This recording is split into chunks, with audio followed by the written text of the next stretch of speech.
Hello, everyone. It is March 23rd, 2021. I, for some reason, want to say 2023. We're not there yet. I'm outside in my backyard, damaged fence. We got the train tracks, and most importantly, we have Sassy. Hey, Sassy.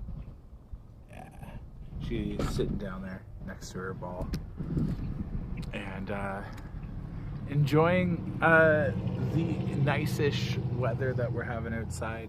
I'm dressed probably a little bit like it's warmer weather than it is, but it still feels nice. So today we're going to be reading through the book of 2 Samuel chapter 19. But before we do that, we're going to be reading Jesus is Calling for today, March 23rd. I am a God of both intricate, I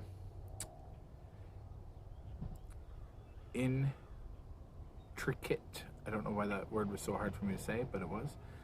I am a God of both intricate detail and overflowing abundance.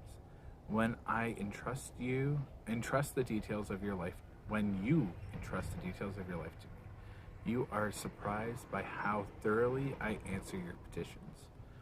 I take pleasure in hearing your prayers, so feel free to bring me all your requests.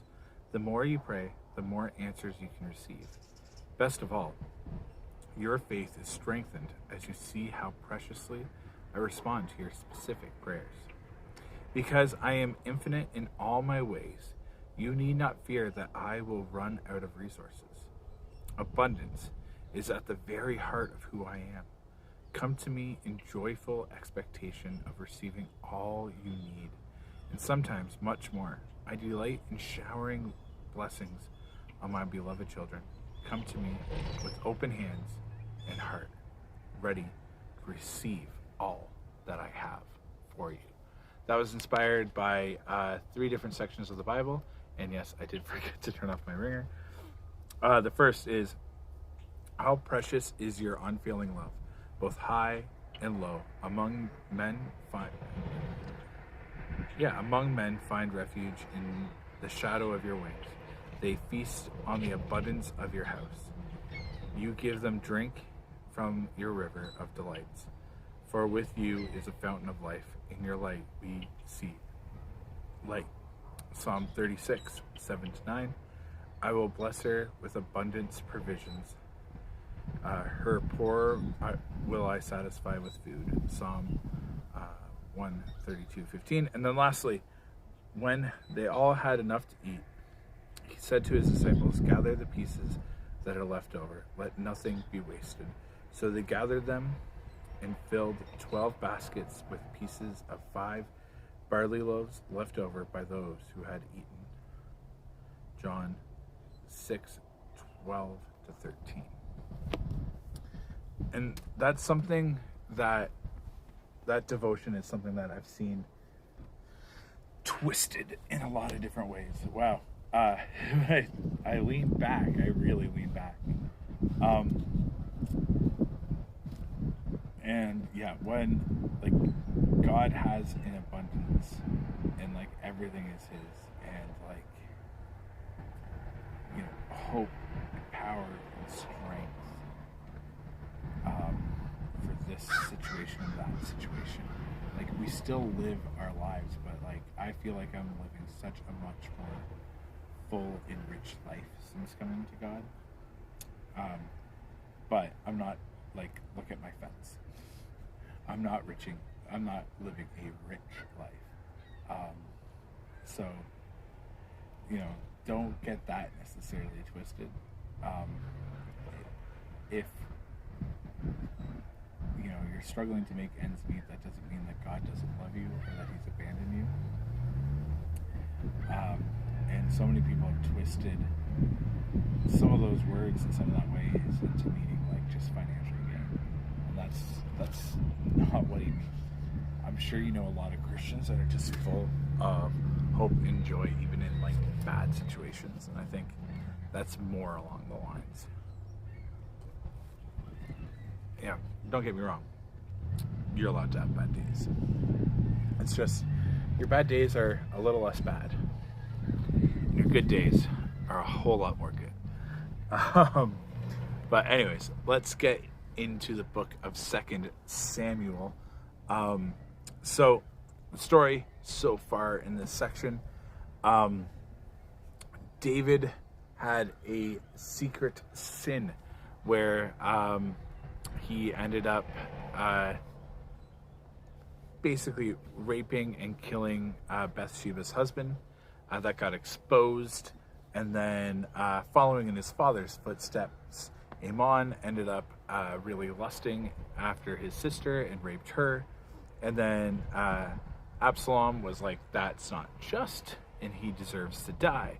Killed Amon in front of all of his brothers, saying, screw you, Dad. And that relationship got fractured, and David never could really bring himself to look and to be in the presence of Absalom. And Absalom was like, all right, fine, I'm going to lead a rebellion because obviously you've lost your backbone and you don't know how to judge right from wrong, and I'm going to do what needs to get done. So Absalom raised this rebellion, bunch of stuff happening. They're battling in the woods, and the woods ends up actually killing more people than the man-to-man, sword-to-sword fighting did. And as things are going, Absalom was riding on a mule, and he was running away from a few of David's men when his long hair got caught in the tree branches, and it pulled him off of the hog as the hog continued to run, or the mule, sorry, and he was dangling in the air, and he was trapped. And David's army, or the people that came across him, were like, we do not dare kill him. But one of his top advisors was like, well, then I'll do that. And as word got back to David, the son that he'd been feuding with, that was rebelling against him, ended up actually asking, why didn't I die instead of Absalom? And the love for his son, the love for his family, even his family that rebelled against him, is what we talk about yesterday. And that was really powerful and very fitting to something going on in town. You can go onto the Orangeville Facebook page if you want to find out more. It's not my story to tell. But holy cow, am I seeing what happened with David and Absalom. The end of that story getting echoed in this very real world thing that's happening right now. It's powerful stuff. It's hard stuff. The Bible gets messy, and it does not avoid our mess. That's one of the great things about God. All right, so now we're going to jump into the book of 2 Samuel, chapter 19, and continue the story. I lost the person that was with me for most of that. All right. Joab rebukes the king. Word soon reached Joab that the king was weeping and mourning for Absalom. As soon as the people heard of the king's deep grief for his son, the joy of that day's victory was turned into deep sadness. They crept back into the towns that day as though they were ashamed and had deserted in battle. The king covered his face with his hands and kept crying, "Oh, my son Absalom! Oh, Absalom, my son, my son!" Then Joab went to the king's room and said to him, "We have saved your life today, and the lives of your sons, your daughters, and your wives and concubines. Yet you act like this, making us feel ashamed of ourselves. You seem to love those who hate you and hate those who love you. You have made it clear today that your commanders and troops mean nothing to you. It seems that if Absalom had lived and all of us had died, you would have been pleased. Now go out there and congratulate your troops, for I swear by the Lord that if you don't go out, not a single one of them will remain here tonight. Then you will be worse off than ever before. So the king went out, took his seat at the town gate, and as the news spread throughout the town that he was there, everyone went to him. Meanwhile, the Israelites who had supported Absalom fled to their homes. And throughout all the tribes of Israel, there was much decision and argument going on. The people were saying, "The king rescued us from our enemies and saved us from the Philistines, but Absalom chased him out of the country. Now Absalom, whom we anointed to rule over us, is dead. Why not ask David to come back and be our king again?" The king sent Zadok and Abiathar, the priests, to say to the elders of Judah, "Why are you the last ones to welcome back the king into his palace? For I have heard that all Israel is ready. You are my relatives, my own tribe, my own flesh and blood. So why are you the last ones to welcome back the king?" And David told them to tell Asmas, "Since you are my own flesh and blood, like Joab, may God strike me and even kill me if I do not appoint you as commander of my army in his place." Then Amas convinced all the men of Judah, and they responded unanimously. They sent word to the king, "Return to us and bring back all who are with you." David returns to Jerusalem. So the king started back to Jerusalem, and when he arrived at the Jordan River, the people of Judah came to Gilgal to meet him and escort him across the river. I'm going to pause here for a second. From 16, which I'm about to read now, all the way to 22 is foreshadowing something with Christ. So I'll pause again at the end. But this whole next section is something foreshadowing with Christ. So instead of reading a majority of it a second time, I'm just giving you that heads up. And I know because it's all written in blue, though I don't know how easy it is that you can tell that, but yeah. And welcome Langley and Ryan and Rachel. We're going to continue now from verse 16. Shimei, son of Gurga, the man from Burnham in Benjamin, hurried across with the men of Judah to welcome King David. 1,000 other men from the tribe of Benjamin were with him, including Ziba, the chief servant of the house of Saul, Ziba's 15 sons and 12 servants. They rushed down the Jordan River to meet the king. They crossed the shallows of the Jordan to bring the king's household across the river, helping him in every way they could. As the king was about to cross the river, Shimei fell down before him. "My lord, the king, please forgive me," he pleaded. "Forget the terrible thing your servant did when you left Jerusalem. May the king put it out of his mind. I know how much I sinned. That is why I have come here today, the very first person in all Israel to greet my lord the king." Then Abishai, son of Zerah, said, Shimei should die, for he cursed the Lord's anointed king. Who asked your opinion, you sons of Zerah? David exclaimed, "Why have you become my advisor today? This is not a day for execution. For today I am once again king of Israel." Then turning to Shimei, David vowed, "Your life will be spared." And then that's the end of the foreshadowing of Christ. I definitely see some stuff in there. I'm excited to get back to it. But continuing, David's kindness to Mephibosheth, verse 24. Now, Mephibosheth, Saul's grandson, came down from Jerusalem to meet the king. He had not cared for his feet, trimmed his beard, or washed his clothes since the day the king left Jerusalem. "Why didn't you come with me, Mephibosheth?" That guy's name, the king asked him.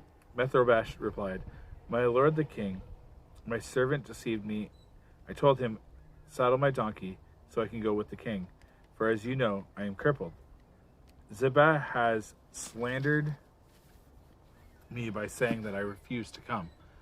But know that my lord the king is like an angel of God, so do what you think is best. All my relatives, I could expect only death from you, my lord, but instead you have honored me by allowing me to eat at your own table. What more can I ask? You have said enough, David replied. I've decided that you and Ziba will divide your land equally between you. Give him all of it, Mephibosheth said. I am content just having you safely back again, my lord, the king. David's kindness to Barzillai of Gilead had come down from Rogelim to escort the king across the Jordan. He was very old, 80 years of age, and very wealthy. He was the one who had provided food for the king during his stay at Mahanaim. Come across with me and live in Jerusalem, the king said to Barzillai. I will take care of you there. No, he replied. I'm far too old to go with the king to Jerusalem. I'm 80 years old today, and I can no longer enjoy anything. Food and wine are no longer tasty, and I cannot hear the singers as they sing. I would only be a burden to my lord the king. Just go across the Jordan River with the king, and is all the honor I need. Then let me return again to die in my own town, where my father and mother are buried. But here is your servant, my son, Kimham. Let him go with you, my lord the king, and receive whatever you want to give him. Good, the king agreed. Kimham will go with me, and I will help him in any way you would like, and I would do for you anything you want. So all the people crossed the Jordan River with the king, after David had blessed Barzillai and kissed him. Barzillai returned to his own home. Then the king crossed over to Gilgal, taking Kimham with him. All the troops of Judah and half the troops of Israel escorted the king on his way. An argument over the king. But all the men of Israel complained to the king. The men of Judah stole the king and didn't give us the honor of helping take you to your household and all your men across the Jordan. The men of Judah replied, the king is the one of our own kinsmen. Why should this make you angry? We haven't eaten any of the king's food, or received any special favors. But there are 10 tribes of Israel, the others replied, so we have 10 times as much right to the king as you do. What do you have to treat us with such contempt? Weren't we the first to speak of bringing him back to be our king again? The argument continued back and forth. The men of Judah spoke even more harshly than the men of Israel. May God add a blessing to the reading of his word. All right. So, tensions are still rising because of the actions. But that first section that foreshadowed Christ, 2 Samuel 19:16-23, Shimei, who once mocked and cursed, insulted, and threw stones at David and his men, here owns his sin and begs for mercy. Now David has been restored as king. In the Old Testament atmosphere of an eye for an eye, retribution, and brutality, David's response foreshadows the grace Jesus offers us in Luke 32-43. Okay, yeah. So this is the guy that David was like, okay, you're walking around mocking, throwing stones, basically asking to be killed. And no, I'm not going to do it. And that foreshadows like so much. Like, I think one of the reasons that David is called the man after God's own heart is because of his radical love.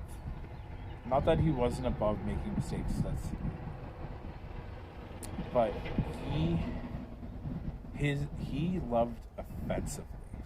God loves us offensively. There are many things that the world says is unforgivable, or if you like this person, like, how dare you?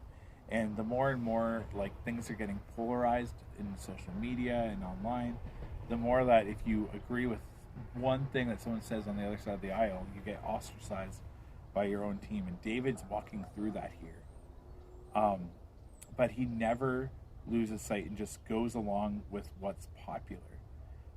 When we just go along with, well, our side says this, and then if you do that, then like, forget you, and he's entrenched in it. And everyone around him, like, he makes one move and everybody has an opinion about it. Yeah, take a stand for something online, everyone has an opinion. But the key thing is, he doesn't just go with what's popular. He just doesn't do what others feel is right. No, he goes with what God would have him to do, what God says is right. And in this age of polarization of left, right, or good, bad, or whatever, instead of taking those labels on ourselves, I think following in, like, David talks about being like, he is an Israelite. He's a king of the Jews. And yes, he loves his enemies and even those that rebel against him, especially in his own family, which offends people. And David listens to the counsel, but he doesn't say that what he did, he doesn't apologize for loving his son. And I think that's kind of an important thing. So, like, I'm inspired to take off, the hat that says I'm a left-standing person, or I'm a right-standing person, and just be like, I'm someone that's trying to my best follow Christ. And the Bible is the thing that's going to be guiding me. I might have tendencies that lead this way or lean that way, but ultimately, that's not my identity. That's not my identity. That's not my identity. That's not my identity. That's my identity. I don't know how well you can actually see that. That's my identity. The cross. All right, let us pray. AGC, awesome Jesus Christ, thank you so much for loving us while we were still sinners, while we were still failures, and how we continue to reward everything you do with so much betrayal. Guide us, direct us, love us, teach us. Lord, you are awesome. Thank you for loving us despite ourselves.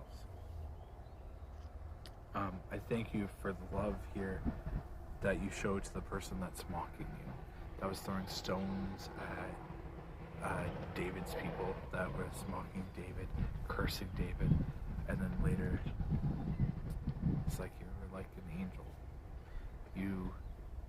You repaid my hate with love and kindness, and I've been won over. So many times when we're in that thick of things and things just seem so against us, it's easy to give in and retaliate and fight fire with fire, but then the whole thing's just gonna burn. David lets it have a controlled burn and it's safe.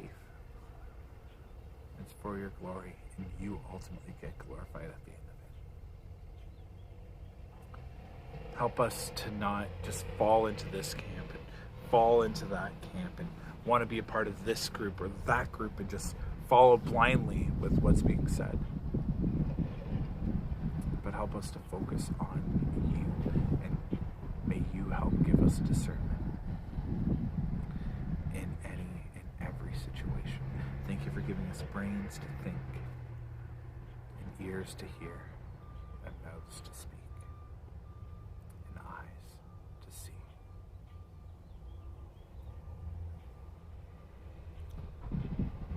And thank you for good digestion. All right. Yeah. Thank you guys very much for joining me. Sassy's all curled up at my feet. Aren't you, Sassy? Yeah. All right. Well, on that note, I will bid you all a good day. Later.